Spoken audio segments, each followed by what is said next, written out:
네, 25년 1월 2일 목요일 시편 89편 38절에서 45절입니다. 89편 마지막 절 45절에 보면 그의 젊은 날들을 짧게 하시고 그를 수치로 덮으셨나이다, 이런 말씀이 있습니다. 그러니까 하나님 이스라엘을 보호하시고 하나님 이스라엘과 함께 하신다는 약속이 많은데, 근데 이스라엘이 포로로 끌려가게 됐죠. 그래서 하나님이 이스라엘을 이 수치로 덮으셨다, 이제 그렇게 이제 말씀을 하시는 거예요. 그것이 이제 좀 의아한 거죠. 또 이해할 수 없는 그런 상황으로 이스라엘은 빠져버렸습니다. 왜냐하면 하나님이 이스라엘을 보호하시고 다윗의 왕위를 영원히 경고하게 하리라. 결국 그 다윗의 자손으로 오실 그리스도를 통해서 영원히 경고하게 되리라 약속하셨는데, 이스라엘 사람들은 그걸 어떻게 생각했냐 하면 다윗의 왕조가 육적으로 끊어지지 않을 것이다, 그렇게 생각을 했어요. 근데 다윗의 왕조가 끊어지고 이스라엘이 아수르 바벨론에게 포로로 끌려가는 상황이 생겼으니까 도무지 이해할 수 없는 거죠. 하나님이 다윗의 왕조가 끊어지지 않는다고 했는데 이건 무슨 일이지? 그렇게 좀 의아해 했습니다. 그러니까 첫 번째는 하나님의 뜻은 인간의 뜻, 인간의 생각과는 다르다. 인간의 생각보다 더 뛰어난 그런 하나님의 뜻이 있죠. 그러니까 인간의 생각으로는 아무리 이해하려 해도 이해할 수 없는 하나님의 뜻이 있습니다.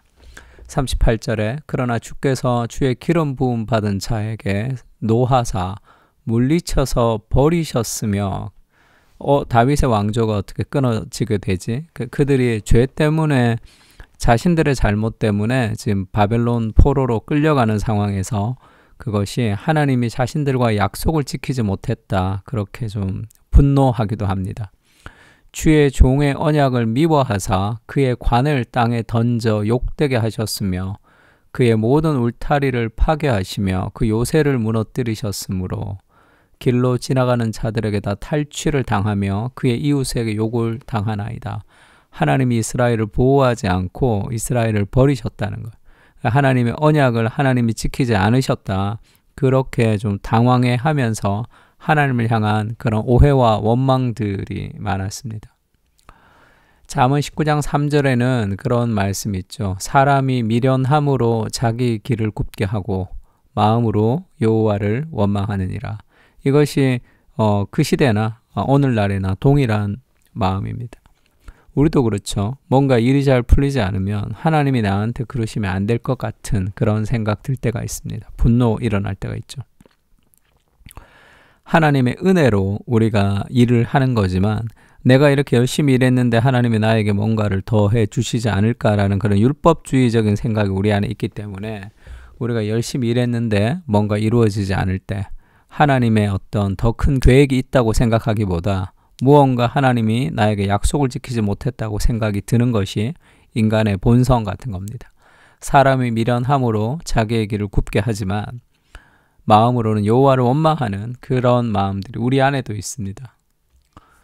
요셉도 마찬가지죠. 요셉의 인생은 정말 고통스러운 인생의 연속이었습니다.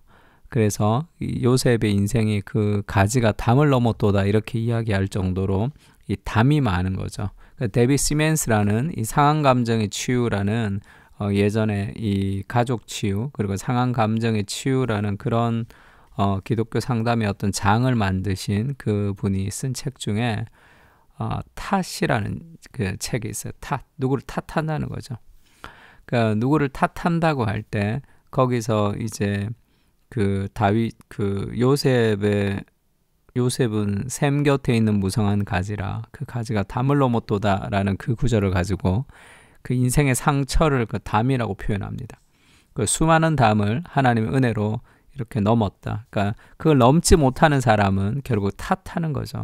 다른 사람을 탓하고 자기를 탓하고 그렇게 불평 가운데 살아가는데 요셉이 그렇지 않았다, 그 얘기를 하고 있습니다. 요셉도 이해할 수 없는 고통과 고난이 많았지만 마지막에 그렇게 고백하죠. 요셉이 그 형들에게 말합니다. 두려워하지 마소서, 내가 하나님을 대신하리이까. 당신들은 나를 해하려 하였으나 하나님은 그것을 선으로 바꾸사 오늘과 같이 많은 백성의 생명을 구원하게 하시려 하셨나니 당신들은 두려워하지 마소서. 내가 당신들과 당신들의 자녀를 기르리이다 하고 그들을 간곡한 말로 위로하였더라. 그 고통과 어려움이 결국 더 큰 하나님의 세계를 향한 도구였다는 것을 그가 고백하고 있습니다. 당신들이 나를 해하려 한 것, 그거는 잘못된 일이고 내가 억울하게 고통을 당한 일이었지만 하나님이 그것까지도 선으로 바꾸실 수 있는 분이시다. 나의 고통을 하나님이 없애주진 않으시지만 나의 고통을 재해석하게 하는 거죠. 신앙이라는 것은 해석입니다. 인생은 해석이에요. 경험이 아니라 그것을 어떻게 해석하느냐죠. 더 큰 하나님의 스토리 안에 내 작은 스토리가 연결될 때 인생의 모든 것은 다 새로워집니다. 그렇게 하나님의 뜻 안에서 내 뜻을 맞춰가는 거죠. 시편 105편에 보면 이 요셉의 인생을 시편에서 이렇게 표현합니다. 그가 한 사람을 앞서 보내셨으며 하나님의 계획 아래 한 사람을 앞서 보냈는데 그게 포로로 끌려가는 과정으로 끌려갔지만 그것까지도 하나님의 계획 안에 있었다는 거죠. 요셉이 종으로 팔렸도다. 그의 발은 착고를 차고 그의 몸은 쇠사슬에 매였으니 이 감옥에 있을 때의 모습을 그리는 거지만 감옥에 있을 때 그렇게 착고와 쇠사슬에 매였다는 것을 보여주는 외형적 모델이지만 지금 여기서 착고와 쇠사슬은 그렇게 얽매이고 힘든 인생을 향한 이 비유적 표현이라고 봐야 되겠죠. 근데 그렇게 힘든 상황들이 곧 여호와의 말씀이 응할 때까지라 그의 말씀이 그를 단련하였도다. 그러니까 그 과정이 단련의 과정이었다는 거예요. 성장의 과정이었다는 겁니다. 이스라엘이 포로로 끌려가는 것도 마찬가지죠. 그들의 죄로 인해서 포로로 끌려가는 것이지만 단순히 심판의 그런 의미가 있는 것이 아니라 정화, 그들을 성숙시키는 하나님의 과정 안에 그것이 포함되어 있는 겁니다. 그걸 짧게 잘라내면 포로로 끌려가는 거, 이스라엘이 멸망하는 것 같고 잘못된 것 같지만 긴 하나님의 스토리 안에서 그것을 보면 그것은 이스라엘을 정화시키는, 더 성숙시키는 하나님의 과정이라고 볼 수 있는 거겠죠. 그래서 두 번째는 하나님의 징계가 있을 때 그것은 심판이 아니라 회복을 위한 과정이라는 것을 기억하는 거죠. 주께서 그의 대적들의 오른손을 높이시고 그들의 모든 원수들은 기쁘게 하셨으나 그의 칼날은 둔하게 하사 그가 전장에서 더 이상 버티지 못하게 하셨으며 그의 영광을 그치게 하시고 그의 왕위를 땅에 엎으셨으며 그의 젊은 날들을 짧게 하시고 그를 수치로 덮으셨나이다. 그리고 지금 우리가 이런 상황 속에서 좀 기억해야 될 것은 지금 포로로 끌려가서 그 이스라엘이 징계를 받는 상황이지만 그것까지도 하나님의 언약이 없어지거나 언약이 포기된 것은 아니라는 것을 좀 기억해요. 하나님의 언약이 이루어지는 과정이죠. 좀 힘들 수 있습니다. 우리는 좀 힘들지 않게 뭔가가 이루어져야지 된다고 생각하지만 실패를 통해서 그것이 더 큰 성장을 가져올 수도 있는 거죠. 하나님은 모든 것을 합력하여 선을 이룰 수 있는 분이시다. 그래서 이 모든 과정, 다윗의 왕조가 끊어지지 않는다고 했는데 왜 끊어졌지? 하나님이 잘못하셨나라고 우리가 생각할 수 있지만 그것은 인간의 한계일 뿐인 거죠. 그 다윗의 자손으로 오실 예수 그리스도, 그분이 하나님의 진정한 사람이 되셔서 우리를 대신해서 죽는다는 그런 복음의 비밀들을 이 구약 사람들이 다 알 수는 없었겠죠. 우리도 마찬가지입니다. 우리가 이 땅에서 이해할 수 없는 많은 부분들이 있지만 하나님을 신뢰할 수 있는 이유가 거기에 있는 거죠. 하나님이 더 크신 계획 가운데 오늘도 우리의 삶을 인도하고 있다라는 것을 기억할 때 힘든 일도 또 여러 가지 어려운 일도 지금은 알 수 없지만 그것이 성숙을 위한 하나님의 귀한 도구가 된다라는 것을 신뢰할 수 있습니다. 히브리서에 이런 말씀이 있죠. 또 아들들에게 권하는 것 같이 너희에게 권면하는데 일렀을 때 내 아들아 주의 징계하심을 경히 여기지 말며 그에게 꾸지람을 받을 때 낙심하지 말라.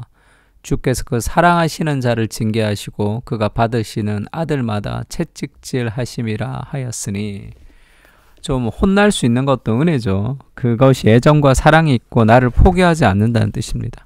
그러니까 나는 좀 잘못된 거 있을 때 좀 혼내는 목회자가 되고 싶어요. 그렇게 좀 살아가는 그런 끈끈한 관계, 포기하지 않는 그런 삶의 관계, 그것이 정말 사랑이기 때문에 그렇죠. 예수님의 십자가의 죽음도 실패라고 생각했습니다. 그러나 결국은 하나님께서 그를 사망의 고통에서 풀어 살리셔서 그리스도의 부활을 만들어내신 거죠. 그것이 하나님의 계획과 하나님의 뜻입니다. 인간이 도저히 상상할 수 없는, 메시아가 왔는데 구원하지 못하고 십자가에서 죽어버렸어요. 그러나 그 죽음을 통해서 진정한 부활을 보여주시는 하나님의 더 크신 계획이 있었다는 것을 우리는 알지 못했습니다. 그런 크신 계획 안에 우리의 실패도 함께 들어있다. 하나님의 역사는 인간의 눈에 명확히 보이지 않습니다. 그러나 오늘도 하나님의 뜻은 흐르고 있음, 그것을 기억하게 하옵소서. 내 뜻과 달라도, 내가 느껴지지 않아도, 내 눈에 보이지 않아도 하나님의 선하신 뜻이 오늘도 통치하고 있음을 믿습니다. 징계가 당시에 이해되지 않아도 모든 삶의 과정이 주님의 손안에 있음을 신뢰하며 믿음으로 걸어가게 하옵소서. 의심이 들 때마다 그리스도의 십자가를 기억하며 흔들리지 않는 걸음으로 걸어가게 하옵소서. 아멘. 우리 시편 89편을 가지고 함께 기도하겠습니다.